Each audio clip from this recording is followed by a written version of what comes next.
So when we go to the parotid gland, as I already mentioned, it is the largest salivary gland and the most important gland which is situated in the human beings in the parotid region. And the secretion of the parotid gland helps in the formation of the watery aspect of saliva. So basically all the salivary glands will add up the secretions to the saliva.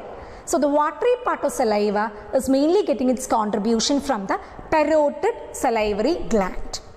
And this parotid salivary gland, the largest one, is around, it will weigh around 25 grams, and the shape of the gland almost resembles an inverted pyramid. Okay, so it almost resembles an inverted pyramid shaped.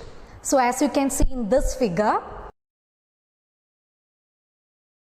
this is the parotid gland which is situated in the parotid region with all the boundaries, and as you can see the shape, it is almost inverted pyramid shape. So this inverted pyramid means it has got a base which is facing upwards, then an apex which is facing downwards, then the other surfaces.